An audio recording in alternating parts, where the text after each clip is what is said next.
have her now. She is on the screen. My presentation, please. Just one moment. Yes, thank you.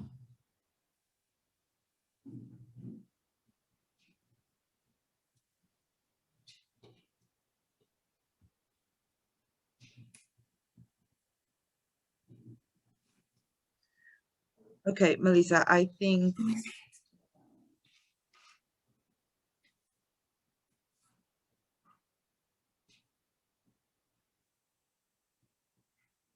Yes, we can see the screen.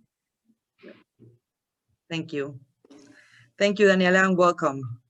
Thank you. Can I start now? Okay, thank you. Well, hi everyone. My name is Daniela García from Comercializadora Casaez, and today I'm going to talk about legal requirements to import. If you have questions at the final of the presentation, please. Okay, check this. You can know how to sell. The success is in knowing how to buy. So let's go start. Comercializadora Casaez is a company that imports and exports with office in Mexico and China, but we have international presence. The next one, please.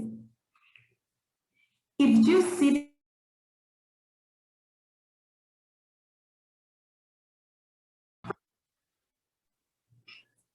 Sorry, Daniela, we lost your audio. Yes, sorry.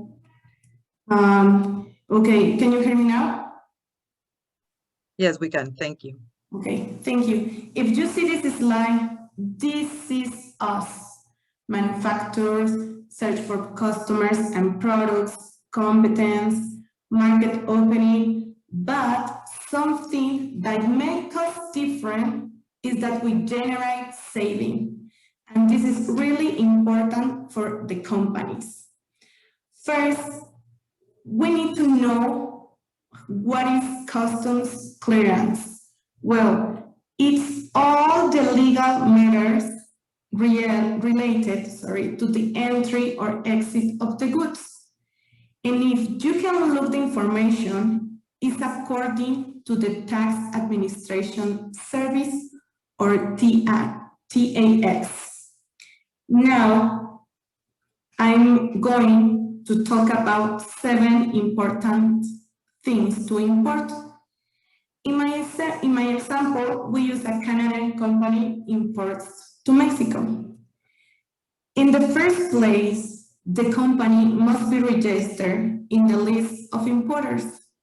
In the case that the product of the company are a specific product, we need register of importers of specific sectors.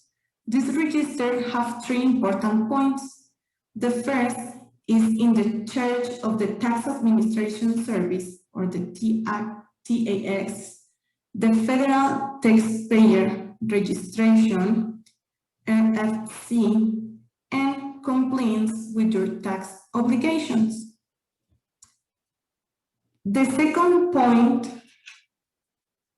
is the documentation to verify the country of origin of provenance of the goods. It's really important that you pay attention because the tariff preferences, the quotas, and the application of countervailing duties, it depends on this documentation. So now we talk about the third point. This is the clearance of the goods. And for this, I give you an example. Think about, we are a Canadian company that will be imports watermelons to Mexico. So you, in a document, give the price and all the information that import includes to the customs broker. And then the customs broker check all this information with your documentation that you provide to the Service Administration Tax, or SAT, and then the customs broker gives you the clearance of goods with the final cost. Important, remember, you as importers must keep a copy of this documentation for any problem. You have protection with this document. Then we have the goods designed for a customs regime. Basically, you are obligated to inform the value and the data related to their commercialization. And the last one, inventory control systems in an automated way. Always, remember, always keep the update record of the control data of foreign trade goods, which must be available to the customs authority. Okay, the last one documentation that we need to import or that we need to know for import to Mexico is the petition. This documentation is very important, really very important, and it contains information regarding the merchandise, whether import or export under the terms by the SAT. This petition brings two things: an advanced electronic signature or digital stamp and a barcode. And finally, we need to know the pay taxes on foreign trade or E or IG.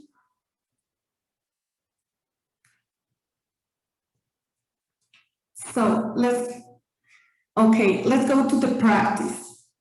We know all this information previously. So imagine that Mexico wants to import the same watermelons from a Canadian company, but in this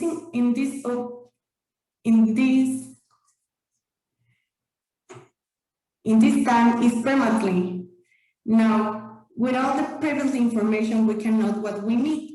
So you as a Canadian company, it is important to bear in mind that the first thing is the import duty. In this case, is the 50%. Remember that the import duty changes according to the product, the country, or any territories that Mexico is a party. Now, how we talk about our merchandise being a fruit and a product intended for human consumption needs a certification that supports it. For this specific case, there are two things. The first one is the inspection at the point of entry to the country by SENASICA.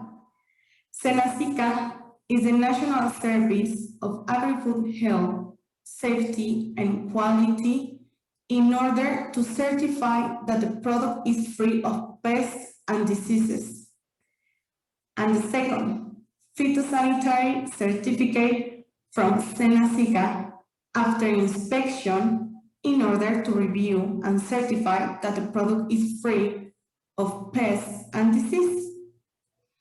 And the last one of this product is the Annex 27. This annex mentions that this import is not subject to the payment of value-added tax or VAT. So this is all my presentation. Remember, I give you all this information because it's important that you know it. However, it's better if you go with an expert company. Now you have the tools to know if you are in good hands. And any questions?